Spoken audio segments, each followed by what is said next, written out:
نحن نتحدى أهل البدع والأهواء، أهل البدع العقائدية وأهل البدع السياسية، أن نقول بيننا وبينكم السلف، بيننا وبينكم الكتب.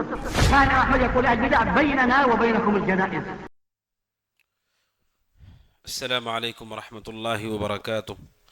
الحمد لله رب العالمين، وصلى الله وسلم وبارك على عبده ورسوله محمد وعلى آله وصحبه أجمعين وعلى من تبعهم بإحسان إلى يوم الدين.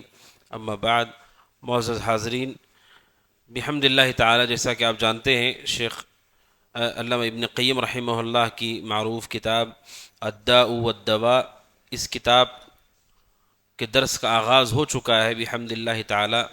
پچھلے درس میں ہم نے ابن قیم رحمہ اللہ کے سوانح حیات، آپ کی زندگی، ترجمے پر گفتگو کی اور جاننے کی کوشش کی کہ ابن قیم رحمہ اللہ آپ کا نام و نسب، اور اسی طرح آپ کی کتابیں اور آپ رحمہ اللہ کا گھرانہ، سیاسی حالات، اسی طرح دینی حالات اس زمانے میں کیا تھے، ان ساری باتوں پر ہم نے گفتگو کی۔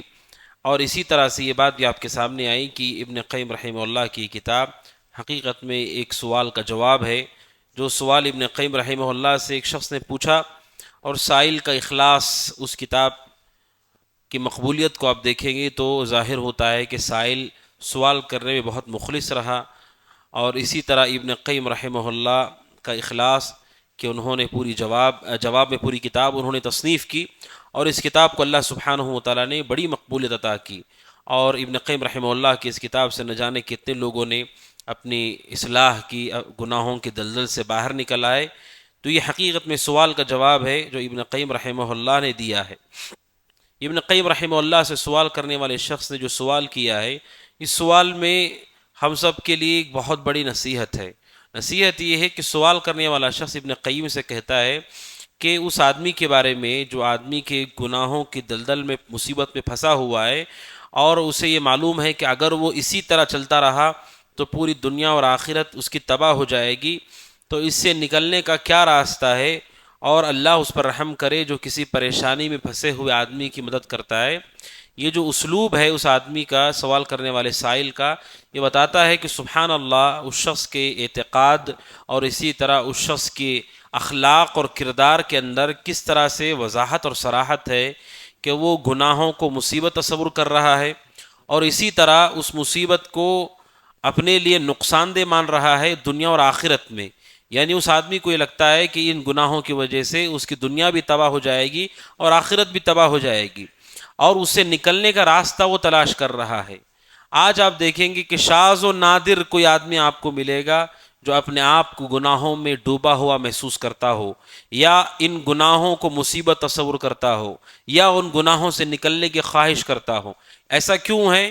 اس کی وجہ یہ ہے کہ دلوں کی سختی، اسی طرح شہوات کا غلبہ، جہالت کا غلبہ، اور دور آخر کی کثرت سے فتنے جو ہم اپنے آنکھوں سے دیکھ رہے ہیں، اس نے ہم سب کو اندھا اور بہرا کر دیا ہے کہ ہمیں اس کا احساس نہیں ہوتا۔ حقیقت میں یہ کہ ہر مسلمان کو یہ دیکھنا ہوگا اپنی زندگی کے اندر کہ وہ جو گناہ ہمارے اندر ہیں، جن کی عادت ہم سب کو ہے، یہ گناہ ہمیں دنیا اور آخرت میں تباہ کر دیں گے، اور اس سے نکلنے کا کیا طریقہ ہے، اس طریقے کو کھوجنا چاہیے، اور ہر ایک کو یہ جان لینا چاہیے کہ ہم سب مصیبتوں میں پھنسے ہوئے ہیں۔ وہ مصیبتوں سے مراد مال کی تنگی یا صحت کی خرابی نہیں ہے، اس سے بڑی مصیبت گناہوں کی مصیبت میں ہم پھنسے ہوئے ہیں۔ آپ سوچئے، سوال کرنے والا آدمی جو سوال کر رہا ہے، اس سوال میں کتنی بڑی نصیحت ہمارے لیے ہے کہ وہ آدمی کہہ رہا ہے کہ اللہ اس پر رحم کرے جو مشکل میں پھنسے ہوئے آدمی کی مدد کر رہا ہے، یعنی وہ اپنے آپ کو مشکل میں پھنسا ہوا، مصیبت میں گھرا ہوا سمجھ رہا ہے۔ سبحان اللہ۔ لیکن آپ سوچئے کہ کیا ہم میں سے کوئی آدمی سمجھتا ہے کہ وہ مصیبت میں پھنسا ہوا ہے؟ غور ہم کریں تو ہمیں پتہ چلتا ہے کہ حقیقت میں ہمارے اوپر بڑی بڑی مصیبتیں ہیں، اور ہماری زندگی میں بڑی بڑی مصیبتیں ہیں، اور وہ مصیبت مال کی تنگی یا اولاد کا نقصان یا رزق کا نقصان نہیں ہے، بلکہ یہ بڑے بڑے گناہ، نافرمانیاں اور فسق و فجور جس میں ہم ڈوبے ہوئے ہیں، یہ سب سے بڑی مصیبت ہے جس میں ہم سب مبتلا ہیں۔ اس سے نکلنے کی ہمیں کوشش کرنی ہے اور اس سے باہر آنے کی ہمیں فکر کرنی ہے۔ سائل کے سوال سے ہم سب کے لیے نصیحت ہے کہ ہم اپنے گناہوں کی خطرناکی کا احساس رکھیں، نکلنے کی کوشش کریں، اور ایسا سوال اہل علم سے ہونا چاہیے جیسا اس سائل نے کیا ہے۔ سوالات ایسے جن سوالات کا کوئی فائدہ نہیں دنیا اور آخرت میں، ایسے سوالات جس سوالات کا مقصود سامنے والے کے علم کو جانچنا ہو، اسے امتحان میں ڈالنا ہو، دین کے علم کو کھلواڑ بنانا ہو، ایسے سوالات کا کوئی فائدہ نہیں ہے، سامنے والے کو بھی کوئی فائدہ نہیں۔ سوال ایسا ہونا چاہیے جس سے ظاہر ہو کہ یہ آدمی اخلاص رکھتا ہے اپنے دل کے اندر، نفع چاہتا ہے اپنے دل کے اندر۔ اسی طرح سائل کے سوال سے ایک اچھا فائدہ جو ہمیں ملتا ہے وہ یہ کہ سوال کرنے کا اسلوب اچھا ہونا چاہیے۔ جب بھی کسی عالم سے سوال کیا جائے، کسی شخص سے جو جانکار ہے سوال کیا جائے، سوال کرنے کا ایک ادب ہے، ایک طریقہ اور سلیقہ ہے، اس سے انسان کی علم اور اخلاق پتہ چلتے ہیں۔ اسی لیے بعض سلف کے بارے میں ہے کہ کوئی آدمی ان کے پاس آیا اور سوال کرنے لگا تو انہوں نے کہا جاؤ سب سے پہلے یہ سیکھ کر آؤ کہ سوال کرنا کیسے ہے۔ انہوں نے اس آدمی کو وہاں سے بھیج دیا کہ جاؤ سب سے پہلے یہ سیکھ کے آؤ کہ سوال کیسے کرنا ہے۔ سوال کے اندر شدت اور سوال کے اندر تذلیل کا پہلو یا پھر سوال کے اندر تضحیق کہ سامنے والا سنجیدہ نہیں معلوم ہو رہا ہے۔ کبھی کوئی آدمی سوال کر رہا ہے، سوال کر کے جواب عالم دے رہے ہیں، وہ موبائل استعمال کر رہا ہے، سوال کر رہا ہے، سوال کرنے کے بعد جواب جو سننے سے پہلے وہ چلا جا رہا ہے۔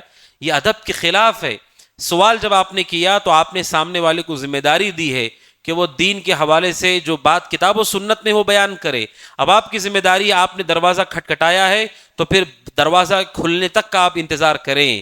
اب سائل کا انداز دیکھیے کہ وہ سوال کرتے ہوئے کہتا ہے کیا کہتے ہیں علماء کرام ائمۃ الدین، اور ان کے لیے دعائیہ کلمات استعمال کرتے ہوئے کہتا ہے کہ جس کو جو مصیبت میں پھنسا ہوا ہے، اور آخر میں دعا دیتے ہوئے کہتا ہے اللہ تعالیٰ اس پر رحم کرے جو مشکل میں پھنسے ہوئے آدمی کی مدد کرتا ہے۔ اور حدیث بھی اس شخص نے کوٹ کی، حدیث یہ ہے رسول اکرم صلی اللہ علیہ وسلم نے فرمایا واللہ فی عون العبد ما کان العبد فی عون اخیہ، کہ اللہ تعالیٰ اس آدمی کی مدد برابر کرتا رہتا ہے جب تک ایک بندہ دوسرے کی مدد کرتا ہے۔ یہ سائل سوال کرنے والا آدمی ابن قیم رحمہ اللہ سے لکھ کر کے پوچھ رہا ہے کہ آپ میری مدد کریں گے تو اللہ آپ کی مدد کرے گا۔ سبحان اللہ، آپ دیکھیے سوال کرنے کا کتنا اچھا انداز ہے، کتنا اچھا اسلوب ہے۔ یہ اخلاق ہمارے اندر ہونا چاہیے کہ علم کا بھی احترام ہو، علماء کا بھی احترام ہو، اور پھر سوال کے اندر اخلاص اور اخلاق دونوں ظاہر ہوں۔ ٹھیک، یہ فائدے ہیں جو سوال سے ہم کو ظاہر ہوتے ہیں۔ آگے ابن قیم رحمہ اللہ کا جواب ہے۔ ابن قیم رحمہ اللہ کہتے ہیں الحمدللہ، جواب دیتے ہوئے کہتے ہیں سب سے پہلے الحمدللہ، صحیح بخاری کی روایت ہے، ابن قیم رحمہ اللہ کہتے ہیں اللہ کے نبی صلی اللہ علیہ وسلم نے فرمایا، آپ نے کہا علیہ الصلوۃ والسلام، حضرت ابو ہریرہ رضی اللہ عنہ کی روایت ہے، آپ نے کہا ما انزل اللہ داء الا انزل له شفاء، آپ نے کہا اللہ تعالیٰ نے جتنی بیماریاں نازل کی ہیں ان تمام بیماریوں کے لیے اللہ نے شفا بھی نازل کی ہے۔ اللہ نے جتنی بیماریاں اتاری ہیں ہر بیماری کے اللہ نے شفا بھی اتاری ہے۔ کیوں ابن قیم نے بیماری اور شفا کا ذکر کیا ہے؟ اس کی وجہ یہ ہے، سامنے والے کو یہ بتانا چاہتے ہیں کہ بیماریوں کی جو مصیبت تمہارے اوپر ہے یہ بیماریاں ہیں، گناہ بیماریاں ہیں، ان بیماریوں کا بھی علاج ہے۔ تو وہ امید دلا رہے سامنے والے کو کہ پریشانی کی بات نہیں ہے، نا امید مت ہو، یہ گناہ بیماریاں ہیں تو ہر بیماری کی شفا بھی ہے۔ یہ اسلوب جواب دینے کا شاندار اسلوب ہے کہ سامنے والے کو انہوں نے امید دلائی کہ جتنی بیماریاں اللہ نے نازل کی ہیں ان کی شفا بھی رکھی ہے۔ یہ جو گناہ کی بیماریاں ہیں اس کی بھی شفا ہے، اب ہمیں اس شفا کو حاصل کرنے کی کوشش کرنا ہے۔ تو یہ حدیث انہوں نے ذکر کی۔ اور دوسری حدیث صحیح مسلم کی ہے، جابر بن عبداللہ رضی اللہ عنہ کہتے ہیں رسول اکرم صلی اللہ علیہ وسلم نے فرمایا لِكُلِّ دَاءٍ دَوَاء، ہر بیماری کا علاج ہے۔ فَإِذَا أُصِيبَتْ دواء الداء برا باذن اللہ، جب بیماری دوا سے مل جاتی ہے برابر تو پھر اللہ کے حکم سے شفایابی حاصل ہوتی ہے۔ اللہ کے نبی صلی اللہ علیہ وسلم کی دوسری حدیث انہوں نے ذکر کی کہ ہر بیماری کا علاج موجود ہے، لہٰذا امید دلائی اس کو تاکہ وہ سامنے جواب پوری طرح سے جان سکے کہ ہاں اس بیماری کا بھی علاج ہے۔ اس حدیث سے ایک فائدہ جو ہمیں حاصل ہوتا ہے، ہمارے سماج میں لوگ کہتے ہیں یہ بیماری لا علاج ہے۔ کیا کہتے ہیں؟ یہ بیماری لا علاج ہے، اس کا کوئی علاج نہیں ہے۔ یہ قول غلط ہے۔ یہ حدیث اس بات پر رد کرتی ہے جو ہمارے زبانوں پر ہے لا علاج بیماریاں، ان بیماریوں کا کوئی علاج نہیں ہے، کوئی دوا نہیں ہے. حدیث نے کہا ایسی کوئی بیماری نہیں ہے جس کی شفا اللہ نے نہ اتاری ہو. مسئلہ یہ ہے کہ ایک روایت میں آپ نے کہا علمہ من علمہ جہلہ من جہلہ، کسی کو معلوم ہے تو کسی کو معلوم نہیں ہے، کوئی اس تک پہنچ پایا ہے تو کوئی نہیں پہنچ پایا ہے، لیکن شفا تو اللہ نے اتار دی ہے. ہر بیماری، دنیا میں جتنی بیماریاں ہیں ہر بیماری کی شفا اتری ہوئی ہے، لیکن کوئی جان رہا ہے کوئی نہیں جان رہا ہے، کسی کو وقت لگ رہا ہے، لیکن شفا اتاری جا چکی ہے. جتنی بیماریاں نئی نئی ہمیں مل رہی ہیں اللہ تعالیٰ عافیت میں رکھیے، ہر بیماری کا علاج بھی اللہ نے اتار دیا ہے. اسی لیے آپ نے کہا جو بھی بیماری اللہ نے اتاری ہے ساتھ ہی ساتھ اللہ نے شفا کو بھی اتار دیا ہے. لہٰذا اپنے عقیدے کی اصلاح ہمیں کرنی ہے کہ جو ہم زبان سے کہہ دیتے ہیں کہ بیماری لا علاج ہے، ایسی کوئی بیماری نہیں ہوتی ہے. ہاں ہم نہیں کہتے ہیں کہ اس کا علاج مشکل ہو رہا ہے یا کوئی دوا فائدہ نہیں کر رہی ہے، لیکن یہ کہنا کہ اس کا کوئی علاج ہی نہیں ہے، دوا ہی نہیں ہے، یہ بات درست نہیں ہے. ابن قیم رحمہ اللہ کہتے ہیں چونکہ اللہ کے نبی نے کہا ہر بیماری کا علاج ہے، ابن قیم کہتے ہیں اس سے پتہ چلتا ہے کہ دل کی بیماریوں کا بھی علاج ہے، روح کی بیماریوں کا بھی علاج ہے، اور بدن کی بیماریوں کا بھی علاج ہے. ان تمام بیماریوں کا علاج موجود ہے. صرف جسمانی بیماریاں نہیں، روحانی بیماریوں کا علاج بھی موجود ہے. کوئی آدمی 60-70 سال تک گناہوں میں ڈوبا ہوا ہو، اور ایسے گناہ کہ دنیا کا ہر شخص جانتا ہو کہ یہ آدمی بدترین فاسق ہے، اس آدمی کے نکلنے کا کیا طریقہ ہے اس گناہ سے، اس کا علاج بھی قرآن حدیث میں موجود ہے.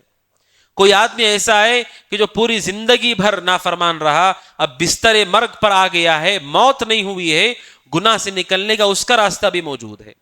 یا کوئی آدمی ایسا ہے جو سود کے دلدل میں ایسے پھنسا ہوا ہے کہ نکلنے کا راستہ اسے دکھ نہیں رہا ہے، لیکن علاج موجود ہے، راستہ موجود ہے. چاہے کوئی بھی گناہ ہو، حدیث کہتی اس سے نکلنے کا راستہ اللہ تعالی نے رکھا ہے. یہ ایمان و یقین ہمارا ہونا چاہیے، اور اس کے لیے ہمیں کوشش کرنی چاہیے. اور آگے ابن قیم رحمہ اللہ کہتے ہیں کہ رسول اکرم صلی اللہ علیہ وسلم نے جہالت کو بھی بیماری قرار دیا ہے، جہالت کو بھی بیماری قرار دیا ہے. کیا دلیل ہے؟ رسول اکرم صلی اللہ علیہ وسلم نے فرمایا انما شفاء العی السؤال، آپ نے کہا جو بیماری ہے جہالت، اس کا علاج یہ ہے کہ آدمی سوال کرے. تو رسول اکرم صلی اللہ علیہ وسلم نے جہالت کو بھی بیماری قرار دیا. تو یہ حدیث بتاتی ہے کہ بیماری صرف جسم کی نہیں ہوتی ہے، بلکہ بیماری روح کی بھی ہوتی ہے اور دل کی بھی ہوتی ہے. اسی لیے آپ نے کہا کہ کوئی آدمی جہالت میں ہے، یعنی وہ اصل میں بیمار انسان ہے، وہ آدمی بیمار ہے، اس کے علاج کی ضرورت ہے. اسے جیسے بدن بیمار ہوتا ہے تو علاج کی ضرورت ہے، ورنہ وہ بدن کی بیماری اسے ہلاک کر سکتی ہے. اسی طرح کوئی آدمی جہالت میں ہے، اسے بھی علاج کی ضرورت ہے، ان مسائل کا علم اسے چاہیے. اور اللہ کے نبی صلی اللہ علیہ وسلم نے فرمایا وَجَعَلَ دَوَاءَهُ سُؤَالَ الْعُلَمَاءِ. ابن قیم کہتے ہیں اللہ کے نبی نے فرمایا کہ جہالت کا علاج کیا ہے؟ اہل علم سے سوال کرو، اہل علم سے پوچھو. یعنی آپ نے جہالت کو بیماری کہا، اور اسی طرح اس کا علاج آپ نے یہ بتایا علماء سے سوال کرنا. تو ایک بیماری اور علاج وہ ہے جو ہم سب جانتے ہیں، جسمانی بیماری، اور ڈاکٹروں کے پاس جا کر کے دوا لیتے ہیں. لیکن حدیث کہتی ہے ایک بیماری وہ ہے جو جسمانی نہیں ہے لیکن وہ بیماری ہے، اور اس کا ایک علاج اور دوا بھی ہے، لیکن وہ جسمانی دواؤں کی طرح نہیں ہے. اسی لیے آپ نے کہا جہالت بیماری ہے، اس کا علاج یہ ہے کہ علماء سے سوال کرو، سوال کرنے سے اس بیماری کا علاج ہو جائے گا. یعنی اس کی دوا الگ ہے، جیسے بدن کی دوا ہوتی ہے ویسے اس کی دوا نہیں ہے، اس کی دوا الگ ہے. کیا پتہ چلتا ہے اس سے؟ کہ ہر بیماری کی دوا اور علاج کا طریقہ مختلف ہے. کہ کوئی آدمی شہوتوں میں ڈوبا ہوا ہے، نفسانی خواہشات میں، اس کے علاج کا ایک طریقہ ہے. کوئی آدمی ہے جو شبہات میں ہے، شبہات کا مطلب اسلام کے بارے میں ڈاؤٹ میں ہے یا غلط عقیدے میں پھنسا ہوا ہے، اس کا علاج الگ ہے. جنات و شیاطین کی طرف سے اذیت اسے ہو رہی ہے، اس مصیبت میں پھنسا ہوا ہے، اس کا علاج الگ ہے. لوگ اس پر ظلم کر رہے ہیں، اذیت پہنچا رہے ہیں، اس کا علاج الگ ہے. جسمانی بیماری ہے تو اس کا علاج الگ ہے.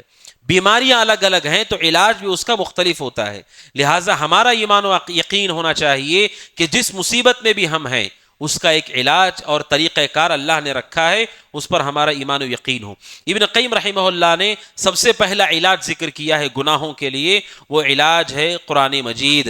کہتے ہیں ابن قیم رحمہ اللہ، اللہ تبارک و تعالی نے خبر دی ہے قرآن کے بارے میں انہ شفا، کہ قرآن مجید شفا ہے.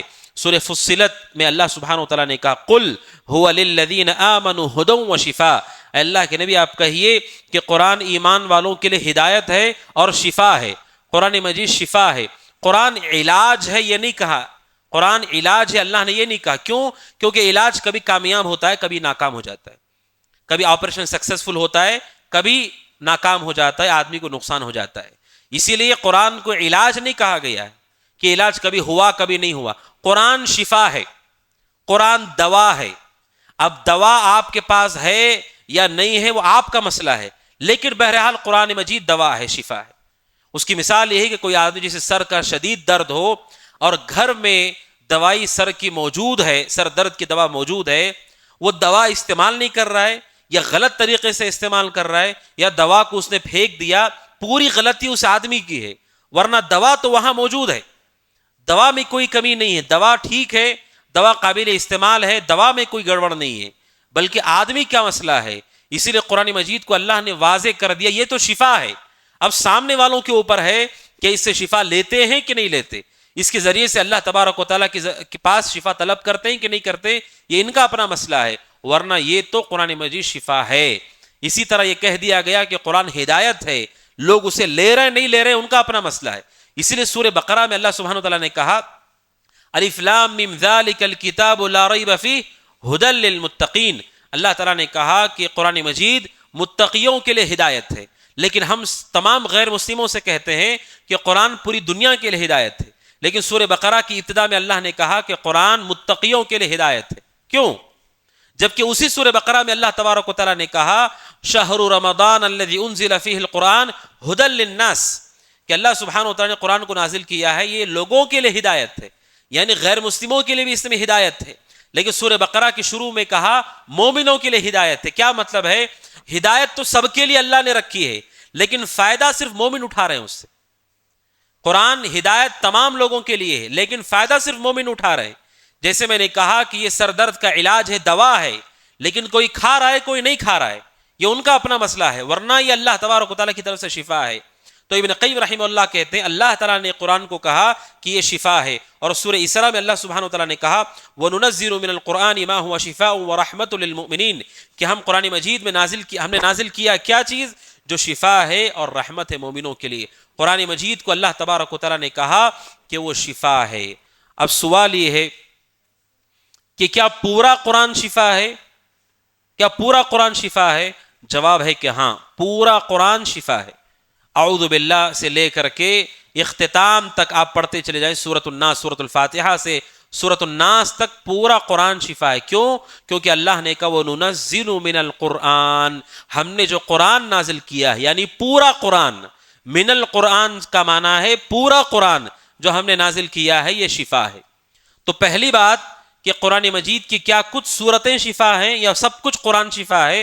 تو جواب یہ ہے کہ من القرآن کا معنی ہے پورا قرآن شفا ہے۔ دوسرا، کس بیماری کی شفا ہے یہ اللہ نے نہیں بتایا ہے، اللہ نے کہا شفا ہے، یعنی دنیا میں جتنی بیماریاں ہو سکتی ہیں ہر ایک بیماری کا علاج اور شفا قرآن ہے۔ اللہ نے یہ نہیں کہا دلوں کے لیے شفا ہے، جسم کے لیے شفا ہے، روح کے لیے شفا نہیں، اللہ نے کہا یہ شفا ہے، چاہے بیماری کوئی بھی ہو، قرآن سب کے لیے شفا ہے۔ ابن قیم رحمہ اللہ کہتے ہیں یہ قرآن شفا ہے جہالت کی بیماری کے لیے، شک کی بیماری کے لیے، ریب کی بیماری کے لیے، گناہوں کے لیے، ان سب کے لیے قرآن مجید شفا ہے۔ ابن قیم رحمہ اللہ کہتے ہیں سبحان اللہ، اللہ سبحانہ و تعالیٰ نے آسمان سے قرآن مجید سے بڑھ کر کے کامیاب، بڑا، نفع بخش، اس سے اچھی کوئی اور دوا اللہ نے نازل نہیں کی ہے، اس سے بڑی کوئی شفا نہیں دنیا میں۔ کہتے ہیں فَلَمْ يُنَزِّلِ اللَّهُ سُبْحَانَهُ مِنَ السَّمَاءِ شِفَاءً قَطْ، کوئی بھی شفا قرآن مجید سے بڑی، نفع بخش، عظیم، کامیاب بیماریوں کے لیے اللہ نے قرآن سے بڑھ کر کچھ نہیں اتارا ہے۔ لیکن مسئلہ یہ ہے کہ قرآن مجید سے شفا ہم حاصل نہیں کرتے، ہماری جہالت نے ہمیں قید کر کے رکھا ہے، نہ قرآن کی تاثیر پر ایمان ہے، نہ شفا ہونے پر ایمان ہے، نہ شفا حاصل کرنے کا طریقہ ہمیں معلوم ہے۔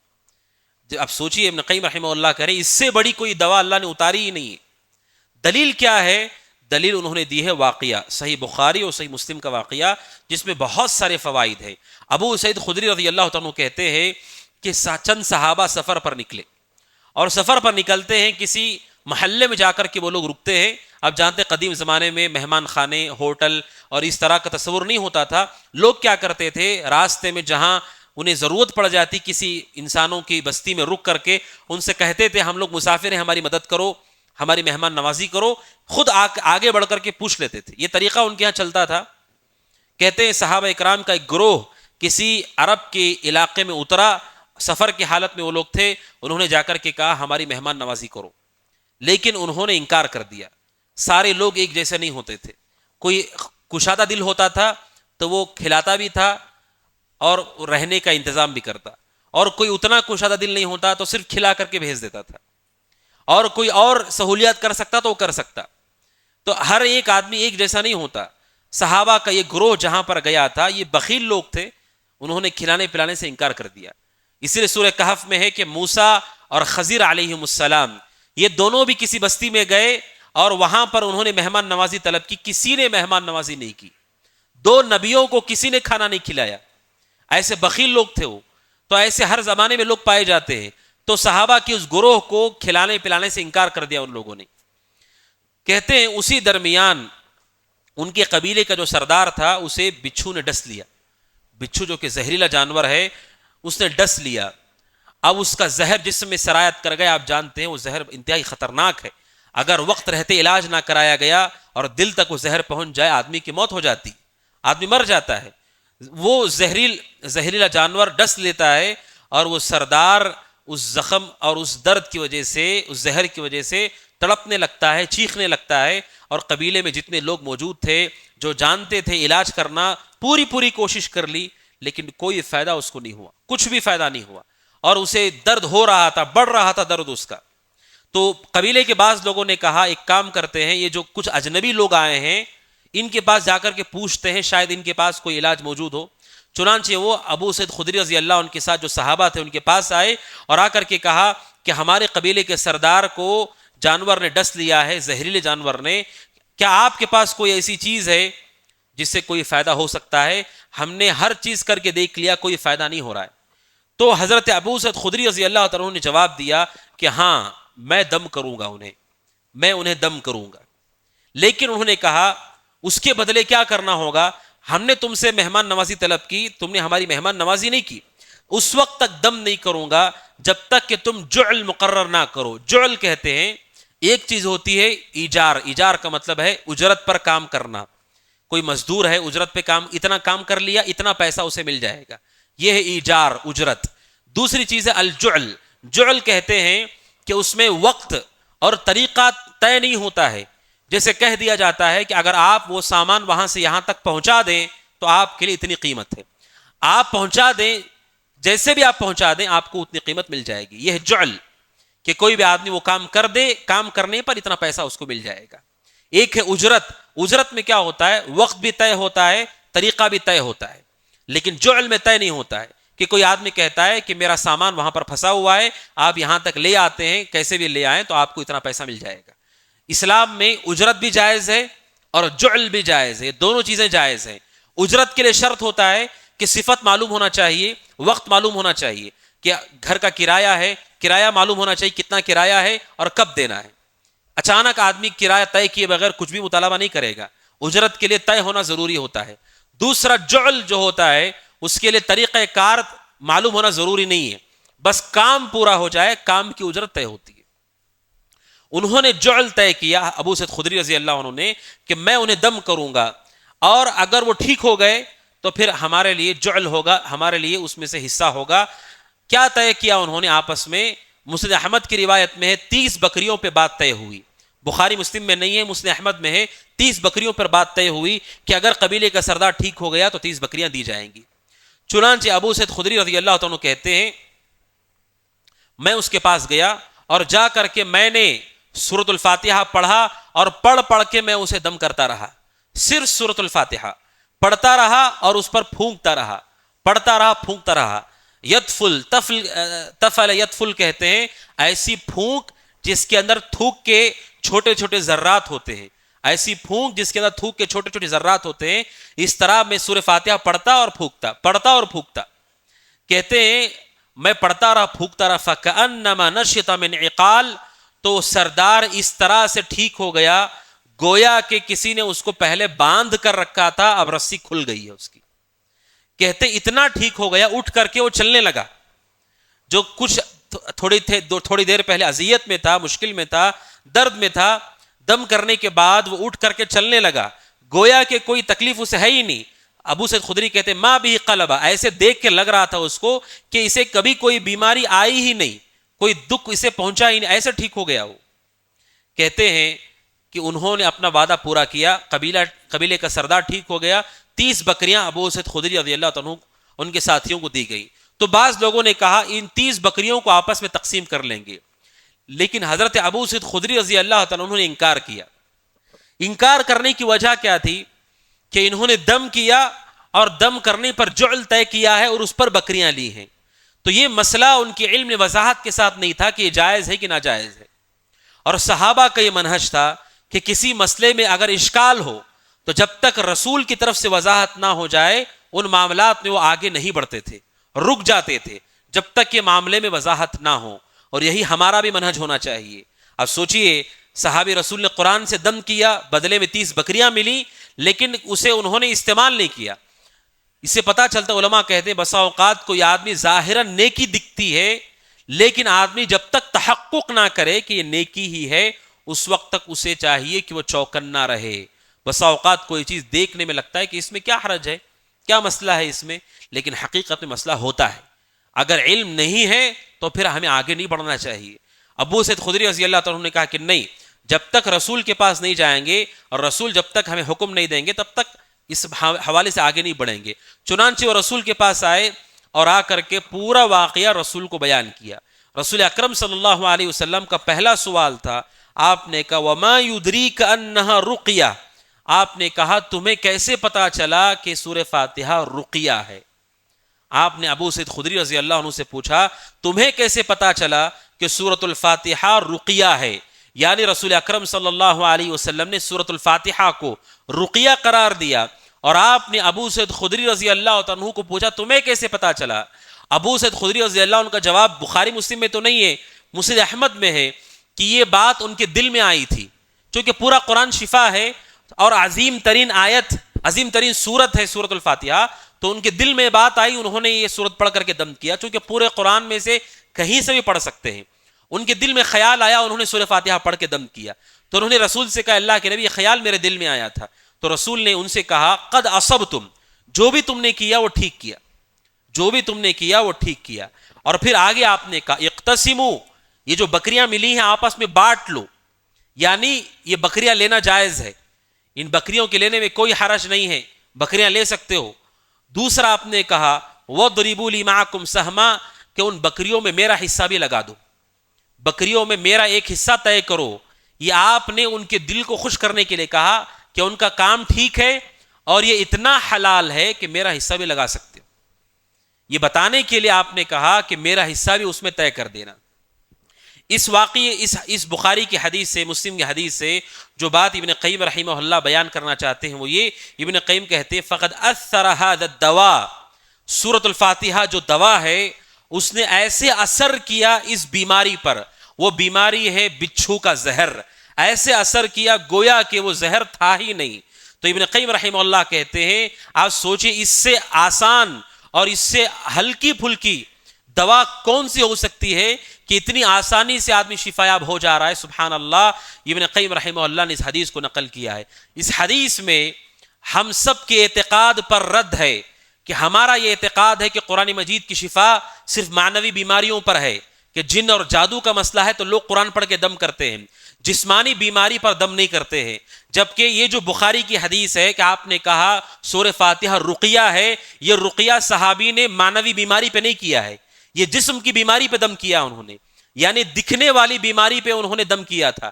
اس کا مطلب یہ ہے کہ قرآن مجید کی جو شفا ہے وہ صرف روحانی بیماریوں کے لیے نہیں بلکہ جسم کی ظاہری بیماری، کوئی زخم ہے یا زہر ہے یا کسی بھی قسم کی جسمانی بیماری ہے اس کے لیے قرآن مجید شفا ہے. لیکن افسوس کی بات ہے کہ ہمارے سماج میں قرآن مجید کے ذریعے سے کون ہے جو شفا حاصل کرتا ہے؟ بخار ہے، سردی ہے، یا کوئی بھی مرض ہے، کون ہے جس نے ایمان و یقین کی کیفیت سے سورہ فاتحہ کے ذریعے سے دم کیا؟ جبکہ اللہ کے نبی صلی اللہ علیہ وسلم کے صحابی نے جو دم کیا ہے وہ جادو جنات پر دم نہیں کیا، انہوں نے دم کیا ہے زہر پر، اور وہ زہر پوری طرح ختم ہو گیا۔ اتنا اثر ہے سورۃ الفاتحہ کے اندر، سبحان اللہ، کہ جب زہر وہ ختم کر سکتا ہے اللہ کے حکم سے، تو آپ سوچئے کہ اس کے اندر کس قدر تاثیر ہے۔ ابن قیم رحمہ اللہ کہتے ہیں اگر مومن مسلمان سورہ فاتحہ کے ذریعے سے علاج کرنا سیکھ لیں، اگر انہیں اچھی طرح علاج کرنے آ جائے، ابن قیم رحمہ اللہ کہتے ہیں اپنی زندگی میں شفا یابی کی عجیب و غریب چیزیں وہ دیکھیں گے، عجیب تاثیر زندگی میں وہ دیکھیں گے، لیکن شرط یہ ہے اچھی طرح علاج کرنے آنا چاہیے ان کو۔ اور سب سے اچھی چیز، سب سے ضروری چیز جو اس کے لیے ہے وہ یہ کہ آدمی کا ایمان و یقین ہو کہ قرآن شفا ہے، یقین ہو کہ سورہ فاتحہ رقیہ ہے، یقین ہو کہ سورہ فاتحہ سے جسم کی بیماریوں کا علاج ہوتا ہے، ہڈیوں کا علاج ہوتا ہے، خون کا علاج ہوتا ہے۔ یقین ہوگا تو شفا یابی اللہ سبحانہ وتعالیٰ کی طرف سے ہوگی، عجیب و غریب تاثیر و زندگی میں دیکھے گا۔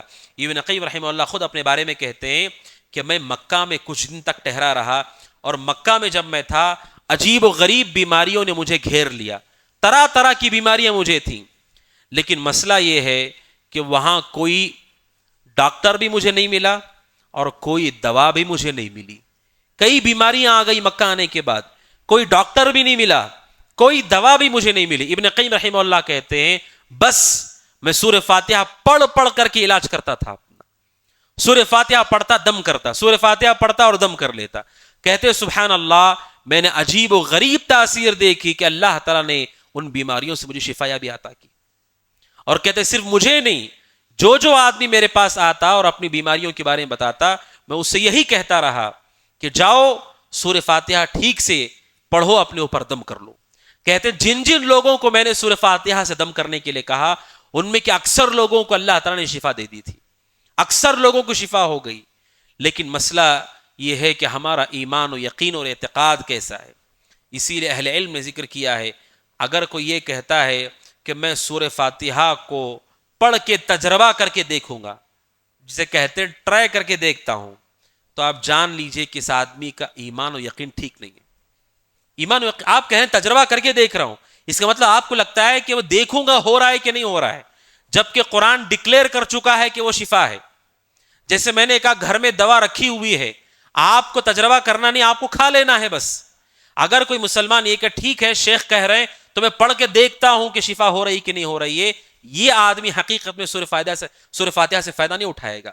اسی لیے علماء نے کہا اگر کوئی آدمی سورہ فاتحہ پڑھ کے دم کر رہا ہے، شفا یابی اسے نہیں مل رہی ہے، تو اس کی ایک بڑی وجہ یہ ہوگی کہ اس کا عقیدہ ٹھیک نہیں ہوگا، اس کا عقیدہ ٹھیک نہیں ہوگا۔ اگر وہ یہ عقیدہ رکھتا ہے کہ اللہ تبارک و تعالیٰ نے اس سورت کو رقیہ بنایا ہے اور قرآن شفا ہے، تو اللہ تبارک و تعالیٰ اسے شفا عطا کرے گا۔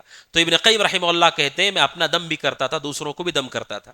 یہ جو واقعہ ہے ابو سعید خدری رضی اللہ عنہ کا واقعہ، اس واقعے میں بہت سارے فوائد ہیں۔ سب سے بڑا فائدہ، اہم فائدہ ہے وہ یہ کہ جب سورۃ الفاتحہ کے ذریعے سے اللہ تبارک و تعالیٰ نے زہر کے اثر کو ختم کر دیا، تو وہ آدمی جو قرآن مجید کی کئی سورتوں کو پڑھ رہا ہے، سمجھ رہا ہے، غور کر رہا ہے، کیسے اس کی بیماریوں کا علاج نہیں ہوگا؟ آپ سوچئے، صرف سورہ فاتحہ سے زہر کا علاج ہو گیا، تو جو مسلمان کئی سورتیں پڑھ رہا ہے، غور کر رہا ہے، تو اس کے گناہوں کا علاج کیسے نہیں ہوگا، اس کی مصیبتوں کا علاج کیسے نہیں ہوگا؟ اس کا مطلب یہ ہے کہ اس کے اندر علاج موجود ہے۔ اور دوسرا یہ قرآن مجید کی تاثیر ایسی ہے کہ سامنے والا کافر بھی ہے، جس کو ابو سعید خدری نے دم کیا ہے وہ مسلمان نہیں تھا، وہ کافر تھا، اس کو انہوں نے دم کیا اور اللہ تبارک و تعالیٰ نے شفا عطا فرمائی۔ جب کافر کو اللہ تعالیٰ نے شفا دی ہے تو کیا مسلمان کو شفا نہیں دے گا؟ اب سوچیے، وہ قبیلے کے لوگ کافر تھے، ان کو انہوں نے دم کیا تھا، وہ شفا یاب ہو گیا وہ، تو جو مسلمان ایمان و یقین سے دم کر رہا ہے اپنے آپ پر، تو کیا اس کو اللہ شفا نہیں کرے گا، شفا نہیں دے گا؟ اور تیسرا یہ کہ رسول اکرم صلی اللہ علیہ وسلم نے اس سورۃ الفاتحہ کو رقیہ قرار دیا، یعنی سورۃ الفاتحہ کا ایک نام الرقیہ ہے، سورہ فاتحہ کا ایک نام الرقیہ بھی ہے کہ اس کے اندر اللہ تعالیٰ نے شفا رکھی ہے۔ اور آگے ابن قیم رحمہ اللہ کہتے ہیں ایک ضروری بات ہے وہ یہ، جو لوگ قرآن مجید کے ذریعے سے علاج کرنا چاہتے ہیں انہیں جان لینا چاہیے کہ جو اذکار ہیں، آیات ہیں، دعائیں ہیں. یہ تین چیزوں سے علاج کرتے ہیں ہم لوگ. ایک ہے اذکار، ایک ہے آیات، اور تیسرا ہے دعائیں. یہ تین چیزیں نفع بخش و شفایابی کا ذریعہ ہوتی ہیں. اذکار جو رسول نے ہم کو سکھائے، صبح و شام کے اذکار ہیں، گھر سے نکلنے کا ذکر، داخل ہونے کا، مسجد میں آنے کا، نکلنے کے، یہ جو اذکار ہیں، ان اذکار میں اللہ تبارک و تعالی نے ہماری حفاظت کا سامان رکھا ہے. اسی لیے حدیث میں ہے جب آدمی گھر سے کوئی نکلتا ہے اور کہتا ہے بسم اللہ توکلت علی اللہ ولا حول ولا قوت الا باللہ، تو اس سے کہا جاتا ہے ہدیتا، کہ تجھے ہدایت دی گئی، ووقیتا، تجھے بچا لیا گیا، وکفیتا، تجھے کفایت کر دی گئی ہے، وتنحى عنہ الشیطان، شیطان اسے دور ہو جاتا ہے. یعنی اذکار کے اندر انسان کی حفاظت ہے، اور دوسرا قرآن مجید کی آیات کے اندر انسان کی شفا ہے، اور تیسرا دعاؤں کے اندر اللہ تبارک و تعالی نے شفا رکھی ہے اور ہمارا علاج رکھا ہے. یہ تین چیزیں فائدے کی ہیں، اذکار، دعائیں اور آیات. لیکن ابن قیم رحمہ اللہ کہتے ہیں مسئلہ یہ ہے ان کے اندر شفا ہے، اس میں کوئی شک نہیں ہے.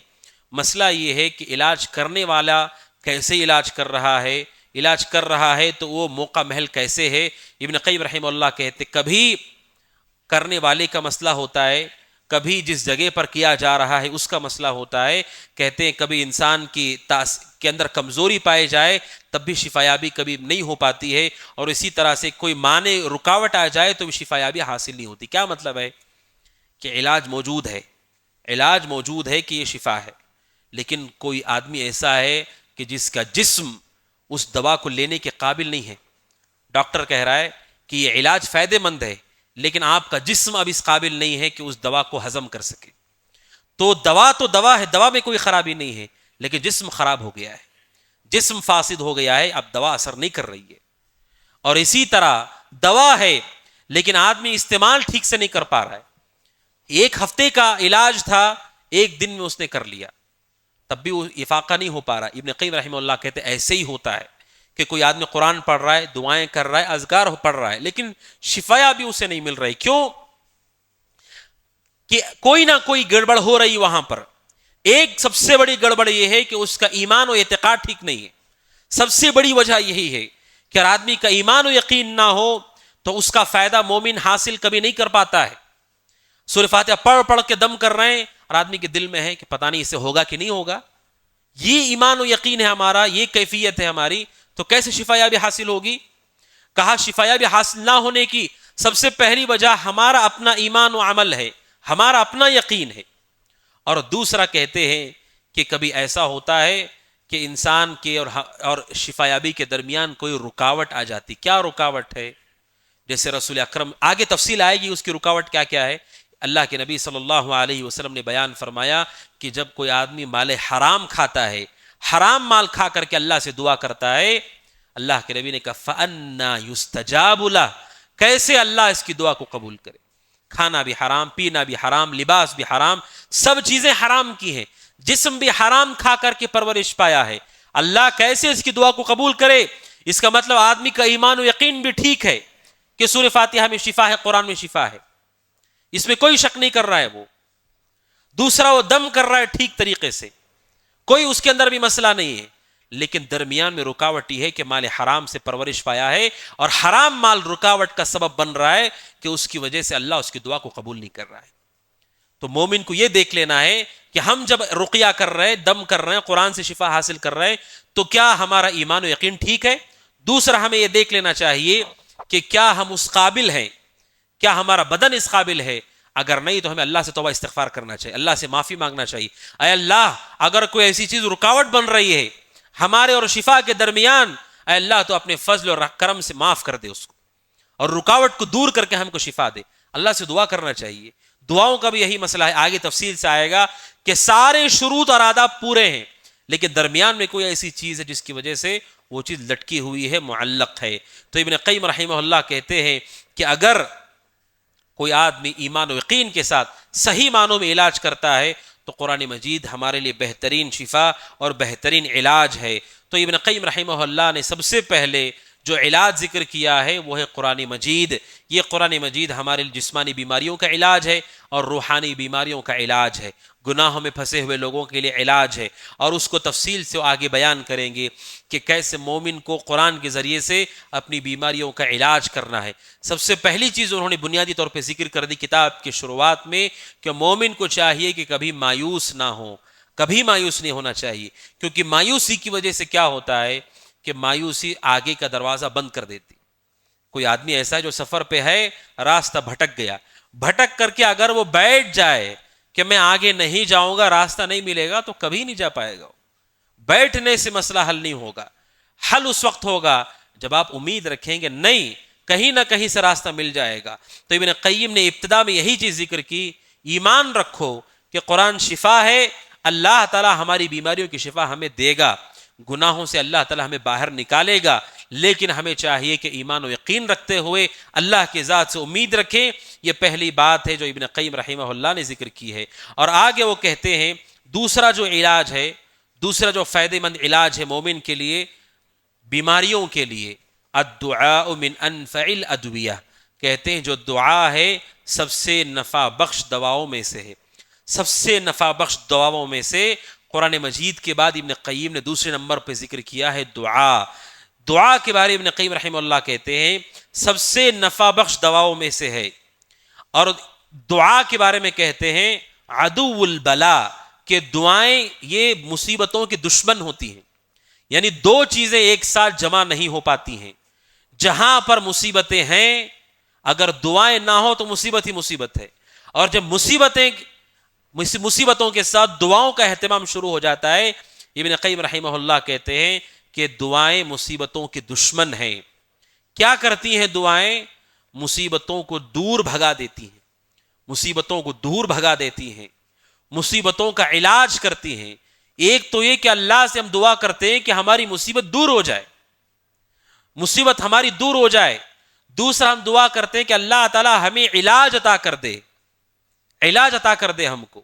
ابن قیم کہتے ہیں دعاؤں سے مصیبت دور بھی ہوتی ہے, علاج بھی ہوتا ہے.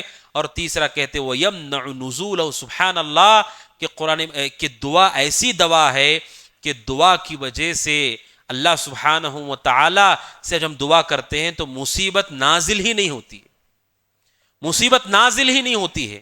کہا یمنع نزولہ, کہ دعائیں مصیبتوں کو نازل ہونے سے روک دیتی ہیں, مصیبت کو نازل ہونے نہیں دیتی. کوئی آدمی اللہ سے دعا کرتا ہے اللہ آنے والی زندگی میں مجھے بڑے حادثات سے بچا, بڑی مصیبتوں سے بچا, برے امراض سے بچا, شرک اور فتنے سے بچا, بدعات سے بچا, اللہ گمراہ ہونے سے بچا. ابھی وہ آیا نہیں ہے, آنے سے پہلے ہی دعا کر دیتا ہے. ابن قیم کہتے ہیں دعا ایسا علاج ہے کہ جو بیماری آ رہی ہے آنے سے پہلے اس کو ختم کر دیتا ہے. لیکن دنیا کی دوائیں ایسی نہیں ہیں, آپ دوا کھا رہے ہیں جو بیماری وہ جا رہی ہے, ایک سال کے بعد جو بیماری آئے گی اس کا علاج اس میں نہیں ہے. اسی لیے انہوں نے کہا دنیاوی دواؤں سے زیادہ فائدہ مند دوا دعا ہے, کیونکہ دعا کے اندر جو ہے بیماری وہ تو جائے گی ہی, ساتھ میں جو آئی نہیں ہے ابھی اللہ تبارک و تعالیٰ سے جب ہم دعا کرتے ہیں اللہ اس کو دور کر دیتا ہے. اسی وجہ سے مشرکی اللہ سبحانہ و تعالیٰ نے معبودان باطلہ کے بارے میں کہا کہ جو معبودان باطلہ ہیں وہ تمہاری مصیبت کو دور بھی نہیں کر سکتے, مصیبت کو دور بھی نہیں کر سکتے, اور کہا مصیبتوں کو وہ ہٹا بھی نہیں سکتے, اور کہا دور بھی نہیں کر سکتے. سورہ اسراء آیت نمبر 56 میں اللہ سبحانہ و تعالیٰ نے کہا اے اللہ کے نبی آپ کہیے جن کو تم پکارتے ہو اللہ کے سوا وہ تمہاری مصیبت کو دور نہیں کر سکتے, مصیبت کو دور نہیں کر سکتے, یعنی جو مصیبت آ گئی ہے اسے وہ دور نہیں کر سکتے. ولا تحویلا, جو مصیبت ابھی آئی نہیں ہے اس کو ہٹا نہیں سکتے. یعنی جو معبودان باطلہ ہیں یہ دونوں کام نہیں کر سکتے, جو آ گئی مصیبت اسے دور نہیں کر سکتے, دوسرا جو ابھی آئی نہیں ہے اس کو ہٹا نہیں سکتے. اس کا مطلب یہ ہے کہ اللہ تعالیٰ دونوں چیزیں کرتا ہے, جو مصیبت آ گئی ہے اس کو ہٹا دور کر دیتا ہے, اور جو مصیبت ابھی آئی نہیں ہے آنے والی ہے اللہ اس کو بھی مٹا دیتا ہے. اگر وہ آنے والی اللہ اس کو ہٹا دیتا ہے. یہ دونوں چیزیں اللہ سبحانہ و تعالیٰ کے اختیار میں ہے, اور دعاؤں کے ذریعے سے مومن ان دونوں چیزوں سے فائدہ اٹھاتا ہے. آگے ابن قیم رحمہ اللہ کہتے ہیں کہ دعاؤں کی جو تاثیر ہے 3 حالتیں ہیں, اس کی 3 حالتیں ہیں. اس لیے کہ جیسے قرآن کا مسئلہ ہے بالکل دعاؤں کا مسئلہ بھی ایسے ہی ہے. بہت سارے لوگوں کو لگتا ہے کہ دعا سے کیا ہوگا، اگرچہ کہ لوگ کہہ رہے دعا کرو دعا کرو، لیکن کہتا ہے دعاؤں سے کیا ہوگا، یعنی وہ ظاہری علاج کے بعد دعا کو رکھتا ہے ثانوی درجے میں، جیسے لوگ قرآن کو لاسٹ میں رکھتے ہیں، پورا علاج کرا کے تھک گئے اب ڈھونڈتے ہیں کوئی دم کرنے والا. ان لوگوں کا عقیدہ ٹھیک نہیں ہے، ان لوگوں کا عقیدہ ٹھیک نہیں ہے کہ وہ قرآن کو آخر میں رکھتے ہیں جبکہ وہ پورا شفا ہے، شفا ہی شفا اور رقیہ ہے، آخر میں رکھتے ہیں اس کو. یہی معاملہ دعاؤں کا بھی ہے، پورا علاج کرا دیا اب آخر میں اللہ سے دعا کرتے ہیں اے اللہ یہ بیماری کو دور کر دے، جبکہ یہ سب سے نفع بخش دوا ہے، سب سے نفع بخش دوا ہے. یعنی جیسے ہی معلوم ہوا مصیبت ہے تو پہلے سے ہی آدمی کو اللہ سے دعا کرنا چاہیے کہ اللہ اس بیماری کو دور کر دے، اللہ اس گناہ سے مجھے نکال دے، اس سے مجھے باہر کر دے. آدمی کو چاہیے دعا کو مقدم کرے، اسی لیے پہلے قرآن کو رکھا انہوں نے، دوسرے میں دعا کو رکھا. ابن قیم رحمہ اللہ کہتے ہیں دعا کے حوالے سے لوگوں کی 3 حالتیں ہیں. پہلی حالت یہ ہے کہ جتنی بڑی مصیبت ہے اس سے طاقتور دعا ہوتی ہے مومن کی، تو اس وقت دعا جیت جاتی ہے اور آدمی کامیاب ہو جاتا ہے. آپ سمجھ رہے ہیں، ایک طرف آندھی آ رہی ہے زوردار، آپ کو اسی راستے سے سامنے جانا ہے اور آپ کی گاڑی کی سپیڈ ہے 80 یا 60 یا 70 اور جو طوفان اور آندھی ہے وہ 100 اور 150 پر ہے، تو آپ اس ہوا کو پار کر کے سامنے کیسے جائیں گے؟ جیسی آپ کی ہوا ہے اس سے زیادہ آپ کی گاڑی کے اندر رفتار ہونا چاہیے، تب وہ ہوا کو چیر کر آگے جائے گی، ورنہ آپ راستے پیچھے چلے جائیں گے اور ہلاک ہو جائیں گے. ابن قیم نے کہا جو مصیبت ہمارے اوپر آتی ہے نا، گناہوں کی مصیبت ہے. مثال کے طور پر ہمیں عادت ہے جھوٹ بولنے کی، ہمیں عادت ہے غیبت کی، ہمیں عادت ہے بدعات کی، ہمیں عادت ہے تقلید شخصی کی. اب ان عادتوں سے نکلنے کے لیے ہم اللہ سے دعا کر رہے ہیں. کیسے دعا کر رہے ہیں؟ کبھی کبھار نماز کے لیے بیٹھے ہوئے اے اللہ اس سے نکال دے ہم کو، کبھی کبھی جمعہ میں کر لیا اللہ اس کو نکال دے. آپ سوچیں سبحان اللہ، اتنی بڑی مصیبت میں پھنسے ہوئے ہیں اور دعا اتنی کمزور ہے کہ آپ دعا بھی کر رہے ہیں اور دعا کو آپ نے اس درجے میں رکھا ہوا ہے کہ دیکھ کر کے آدمی کو لگ رہا ہے کہ دعائیں کمزور ہیں اور ان مصیبتوں کا مقابلہ نہیں کر پائیں گی. وہ طوفان آ رہا ہے 100 کی سپیڈ سے اور گاڑی 30 اور 40 کی سپیڈ میں ہے، کیسے آپ اسے پار کے آگے جائیں گے؟ ابن قیم نے کہا کہ جو آدمی چاہتا ہے کہ اللہ تعالیٰ اس کو مصیبتوں سے بیماریوں سے نکالے، چاہے جسم کی ہو چاہے گناہ کی ہو، اسے چاہیے کہ اس کی دعا مصیبت سے زیادہ طاقتور ہونا چاہیے. اب کیسے طاقتور ہوگی دعا؟ شیخ عبدالرزاق البدر حفظہ اللہ نے شرح میں ذکر کیا ہے. طاقتور ہوگی نمبر 1 ایمان و یقین کے ساتھ، کہ ہمیں پورا ایمان و یقین ہو کہ اللہ تعالیٰ اس کے ذریعے سے شفا دے گا. کتنے ایسے بیمار ہیں ان کے پاس مال نہیں ہے، کوئی ڈاکٹر ان کے پاس اویلیبل نہیں ہے، پھر بھی بستروں پر لیٹے لیٹے شفایاب ہو جاتے ہیں، بیماریاں ان کی دور ہو جاتی ہیں، ڈاکٹر پریشان ہو جاتے ہیں کیسے ٹھیک ہو گئے سمجھ میں نہیں آ رہا، ان کے پاس کچھ نہیں، کیسے ٹھیک ہو گئے وہ؟ سب سے پہلی چیز ہے آدمی کے اندر ایمان و یقین کی قوت ہو. یہ سب سے مقدم چیز ہے کہ آدمی کا اعتقاد اللہ تبارک و تعالیٰ پر مضبوط ہو، یقین ہو. اور دوسری چیز شیخ عبدالرزاق البدر کہتے ہیں دعاؤں کی شروط. تیسری چیز دعاؤں کے آداب، دعاؤں کے شروط اور دعاؤں کے آداب کا پورا خیال کرے، اور دعا کی قبولیت کے جو مقامات ہیں ان مقامات کو تلاش کرے. بڑی مصیبت آ گئی ہمارے اوپر، بڑی مصیبت آ گئی ہے، دعاؤں کے شروط ہیں. سب سے پہلی شرط تو یہ کہ آدمی اللہ کے ساتھ شرک کرنا چھوڑ دے، شرک کرنا چھوڑ دے، مخلص ہو. تو جو شروط ہیں انشاءاللہ آگے تفصیل سے آئیں گے، دعاؤں کے آداب تفصیل سے آئیں گے. ابن قیم نے اس علاج کو، دعا کے علاج کو تفصیل سے ذکر کیا ہے، حتیٰ کہ اس کتاب کے تعارف میں بتایا گیا کہ یہ کتاب بیماریوں کے علاج اور دعاؤں کے آداب پر مشتمل ہے. تو آگے آئے گا انشاءاللہ. لہٰذا مومن کو چاہیے کہ دعا کرے تو دعاؤں کی قوت زیادہ ہو. اگر قوت زیادہ ہے بحمد اللہ تعالی وہ کامیاب ہو جائے گا. اسی لیے سلمان فارسی رضی اللہ عنہ اور بعض صحابہ سے روایت یہ اثر منقول ہے کہ آخری زمانے میں ان لوگوں کی دعاؤں کو قبول کیا جائے گا جو دعا کرنے والے لوگ ڈوبنے والے کی طرح دعا کریں گے. کا دعاء الغریق کیا مطلب ہے؟ آخری زمانے میں کن لوگوں کی دعائیں قبول کی جائیں گی؟ وہ آدمی جو ڈوب رہا ہے، تیرنا نہیں آتا، اس کو تیرنا نہیں آتا، اسے معلوم ہے کہ وہ دھیرے دھیرے نیچے چلا جائے گا. جب وہ سامنے والے کو پکارے گا مدد کے لیے، اس کے پکارنے میں جو قوت اور یقین ہے اور جو تڑپ ہے، اس تڑپ کے ساتھ جو آدمی دعا کرے گا اللہ اس کی دعا کو قبول کرے گا. وہ ایمان و یقین. اب سوچئے تیرنے نہیں آ رہا اس کو، وہ کوئی آدمی وہاں سے گزر رہا ہے، جب اس کو پکارے گا تو کیسے پکارے گا؟ آپ سوچئے، مومن کو اس سے بڑھ کر کے اللہ کو اس طرف سے پکارنا ہوگا، تب جا کر کے مصیبتوں کا علاج ہوگا. آپ سمجھ رہے؟ سوء خاتمہ، برا خاتمہ، شرک، بدعات، گناہ، یہ کوئی معمولی چیزیں نہیں ہیں. اللہ سے ہمیں دعا کرنی کہ اللہ تعالیٰ قوت کے ساتھ، کہ اللہ تعالیٰ ہمیں ان چیزوں سے بچا کر کے رکھے، اور اللہ تعالیٰ سنت پہ ہمیں موت دے، سلف کے منہج پہ موت دے. اس کے لیے مومن کو چاہیے کہ دعاؤں کے اندر قوت ہو اس کی. نمبر ایک کہا کہ اگر دعائیں طاقتور ہوں تو مصیبتوں پر جیت جاتی ہیں. دوسرا کہ انسان کی دعائیں کمزور ہیں، اضعف من البلاء، مصیبت بہت بڑی مصیبت ہے، دعا کمزور ہے اس کی.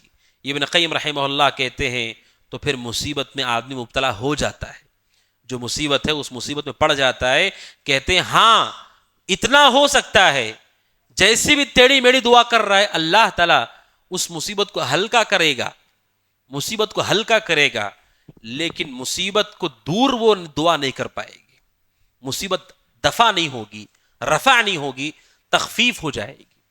سمجھ رہے؟ جیسے آج ہم دعا کرتے ہیں نا بڑی بڑی مصیبتوں پہ، کبھی کبھار مسجد میں، کبھی گھر میں، یا کسی سے بول دیا دعا کر دیجئے، ٹھیک ہے، یہ غلط نہیں ہے، جائز ہے، صحیح ہے، لیکن یہ کمزور دعا، ابن قیم رحمہ اللہ کہتے ہیں بڑی بڑی مصیبتوں کا مقابلہ نہیں کر پاتی، لہٰذا مصیبت میں آدمی رہ جاتا ہے. ہاں کبھی ایسا ہوتا ہے کہ اللہ اسے ہلکا کر دیتا ہے. اسی لیے جنگ بدر کے موقع پر اب سبحان اللہ ابن قیم کی اس بات کو سامنے رکھ کر بطور دلیل آپ دیکھیں، جب صبح جنگ ہونے والی تھی رسول نے اللہ سے دعا کی اور آپ ہاتھ اٹھا کر کے اتنا گڑ گڑا رہے تھے کہ اللہ کے نبی کی چادر آپ کے بدن سے نیچے گر گئی، آپ کے بدن سے نیچے گر گئی، اتنا آپ گڑ گڑا رہے تھے اللہ سے. اور آپ اللہ سے کہہ رہے تھے اے اللہ اگر کل یہ لوگ ہلاک ہو جائیں جو میرے ساتھ ہیں 313، تو پوری زمین پر کوئی تیری عبادت کرنے والا نہیں بچے گا.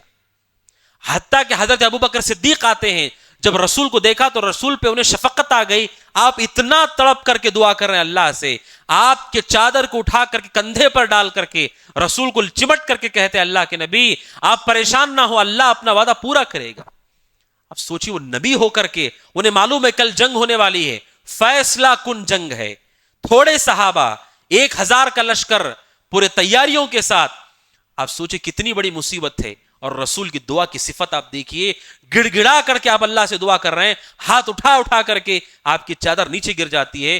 تو وہ دعا جب ہوتی ہے، ابن قیم رحمہ اللہ کے قول کو سمجھنے کے لیے، جب دعا طاقتور ہوتی، سبحان اللہ جب بدر کی جنگ ہوئی، نہ صرف یہ کہ مشرکین شکست کھاتے ہیں، بڑے بڑے سردار جو ان کے بڑے بڑے سردار تھے، سب سردار چن چن کر کے مارے گئے اور ان کو کنووں کے اندر پھینکا گیا، اور ابو جہل کو بھی قتل کر دیا گیا. تو اس کا مطلب یہ ہے کہ دعاؤں کے اندر قوت ہو تو پھر دعاؤں کے ذریعے سے انسان کو فائدہ ہوتا ہے. تو دوسری چیز جو کہے کہ اگر دعا کمزور ہو تو مصیبتوں کا مقابلہ وہ ٹھیک سے نہیں کر پاتی. ہاں اللہ تعالیٰ کچھ اس کے اندر ہلکے اس کے تخفیف کر دیتا ہے، لیکن مقابلہ نہیں ہو پاتا ہے. اور تیسری چیز ہے وہ یہ کہتے ہیں کہ دونوں چیزیں برابر برابر ہو جاتی ہیں، جتنی دعا ہے اتنی ہی مصیبت ہے، جتنی دعا ہے اتنی ہی مصیبت ہے. اس کا کیا معاملہ ہوتا ہے؟ ابن قیم رحمہ اللہ کہتے کل واحد منہما صاحبہ، کہ ایک دوسرے کے ساتھ وہ ہیں، جتنی مصیبت ہے اتنی ہی دعا ہے، یعنی وہ معاملہ برابر برابر کا ہو جاتا ہے، معاملہ برابر برابر کا ہو جاتا ہے. دعاؤں کی فقہ مومن کے پاس ہونی چاہیے جو ابن قیم رحمہ اللہ نے بیان کی ہے. اور آخر میں وہ کہتے ہیں ابن قیم رحمہ اللہ نفع بخش دعاؤں میں سے یہ کہ آدمی کو چاہیے اللہ سے دعا کرے الحاح کے ذریعے سے، اللہ تبارک و تعالیٰ سے اصرار کرے دعا کے اندر. رسول بھی دعا کرتے، تکرار کے ساتھ دعا کرتے تھے، اور اللہ تبارک و تعالیٰ کے سامنے گڑ گڑاتے تھے، اپنی عاجزی کو ظاہر کرتے تھے. دعا کا یہ اسلوب ہونا چاہیے. اور ابن قیم رحمہ اللہ نے دلیل بھی ذکر کی ہے جو سنن ابن ماجہ کی روایت ہے. رسول اکرم صلی اللہ علیہ وسلم نے فرمایا من لم یسأل اللہ یغضب علیہ، کہ جو آدمی اللہ تبارک و تعالیٰ سے مانگتا نہیں ہے اللہ تعالیٰ اس سے ناراض ہو جاتا ہے. جو مانگتا نہیں ہے اللہ تعالیٰ اس سے ناراض ہو جاتا ہے. یہ خالق اور مخلوق کا فرق ہے کہ مخلوق کا معاملہ یہ ہوتا ہے کہ ان کا دل تنگ ہوتا ہے، 1 بار 2 بار 3 بار وہ دیتے ہیں، اس کے بعد دیتے ہیں ناپسندیدگی کے ساتھ، پھر اس کے بعد چہرہ وہ موڑ لیتے ہیں، ناپسند کرنے لگتے ہیں، اور آخری مرحلے میں انکار کر دیتے ہیں. پھر اس کا آخری مرحلہ اگر اللہ کا تقوی نہ ہو تو پھر دھکے دے کے بھگا بھی دیتے ہیں. اس طرح سے آدمی کا معاملہ ہوتا ہے. لیکن اللہ سبحانہ و تعالیٰ کا معاملہ یہ جو اس سے مانگتا نہیں ہے، دعا نہیں کرتا، اللہ اس سے ناراض ہو جاتا ہے.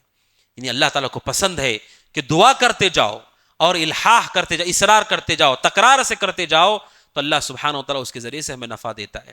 تو یہاں پر اپنی بات کو ہم روک لیتے ہیں جو ابن قیم رحمہ اللہ نے ذکر کی ہے کہ الدعاء من انفع الادویہ، گویا کہ اس درس کا خلاصہ جو ہمارے سامنے ہے وہ یہ کہ سب سے پہلے مومن کو چاہیے کہ کوئی بھی گناہ ہو، کوئی بھی مصیبت ہو، نا امید نہیں ہونا چاہیے، اللہ سے امید رکھے۔ دوسرا جو علاج ہے اس علاج کی طرف آئے، سب سے بڑا، سب سے ہلکا، سب سے آسان، سب سے نفع بخش علاج قرآن ہے، قرآن کی طرف آئے۔